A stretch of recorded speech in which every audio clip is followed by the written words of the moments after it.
నమస్తే అండి. అందరూ ఎలా ఉన్నారు? నేను మీ వెంకటేష్. మరొక మంచి దేవాలయ విశేషాలతో మీ ముందుకు వచ్చేశాను. ఈరోజు మనం హిందూపూర్ పట్టణానికి దగ్గరలో ఉన్న మిట్టమీదపల్లి గ్రామంలో వెలసిన స్వయంభూ ఎల్లమ్మ తల్లి దేవస్థానం గురించి తెలుసుకుందాం. ఈ ఆలయం వెనుక ఉన్న విశేషాలు, చరిత్ర ఎంతో ఆసక్తిగా ఉంటుంది. ఆలయ విశేషాలు మరియు చరిత్ర. మిత్రులారా, ఈ దేవస్థానం చాలా ప్రత్యేకమైనది. ఇక్కడ వెలసిన అమ్మవారు స్వయంభుగా వెలిశారని చెబుతారు. దీని వెనుక ఒక కథ ఉంది. ఇక్కడ నివసించే ఒక బ్రాహ్మణ కుటుంబానికి రాత్రి కలలో అమ్మవారు కనిపించి, నేను ఈ ప్రదేశంలో ఉన్న ఒక వేప చెట్టు మరియు నేరేడు చెట్టు కింద వెలిసి ఉన్నాను. నన్ను మీరు పూజించండి అని చెప్పారట. ఆ బ్రాహ్మణ కుటుంబం అప్పటినుండి అమ్మవారికి పూజలు చేస్తూ వస్తున్నారు. ఇప్పటికీ ప్రతినిత్యం అమ్మవారిని భక్తి శ్రద్ధలతో పూజిస్తూ ఉంటారు. మహిళల పూజలు, ఉత్సవాలు మరియు ఆలయంలో ప్రతి మంగళవారం, శుక్రవారం ఎంతో కోలాహలంగా ఉంటుంది. చుట్టుపక్కల గ్రామాల నుండి మహిళలందరూ ఇక్కడకు వచ్చి అమ్మవారికి పూజలు, హారతులు ఘనంగా నిర్వహిస్తారు.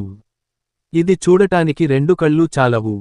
అంతేకాకుండా మన రాష్ట్రం నుంచే కాకుండా కర్ణాటక నుండి కూడా చాలామంది భక్తులు ఇక్కడికి వచ్చి అమ్మవారిని దర్శించుకుంటారు. ఈ దేవస్థానంలో మనకు మరొక అద్భుతమైన ప్రత్యేకత కనిపిస్తుంది. వేరే ఏ దేవాలయంలోనూ లేని ఒక ప్రత్యేకత ఏమంటే, అమ్మవారు ఒక వేప చెట్టు మరియు నేరేడు చెట్టు మధ్యలో వెలసి ఉన్నారు. వేప చెట్టు అమ్మవారికి ప్రతీక కాగా, నేరేడు చెట్టు లక్ష్మీదేవికి ప్రతీక.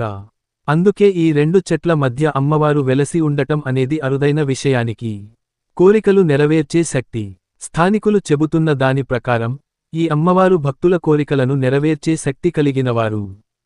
హృదయపూర్వకంగా కోరుకున్న కోరికలన్నీ అమ్మవారు తీరుస్తారని, సుఖసంతోషాలు కల్పిస్తారని వారి నమ్మకం. ఇక్కడ భక్తులకు ప్రత్యేకమైన ఆలయం అంటూ ఏమీ ఉండదు. అమ్మవారు ఈ చెట్ల మధ్యనే నిరంతరం భక్తులకు దర్శనం ఇస్తూ ఉంటారు. ఆలయానికి ఎలా చేరుకోవాలి?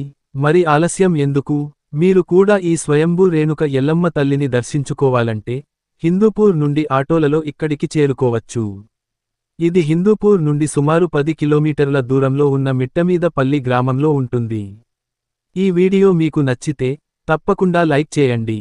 మీ మిత్రులతో, కుటుంబ సభ్యులతో షేర్ చేయండి. మరెన్నో ఇలాంటి అద్భుతమైన దేవాలయ విశేషాల కోసం మా ఛానల్ని సబ్స్క్రైబ్ చేసుకోవడం మర్చిపోకండి.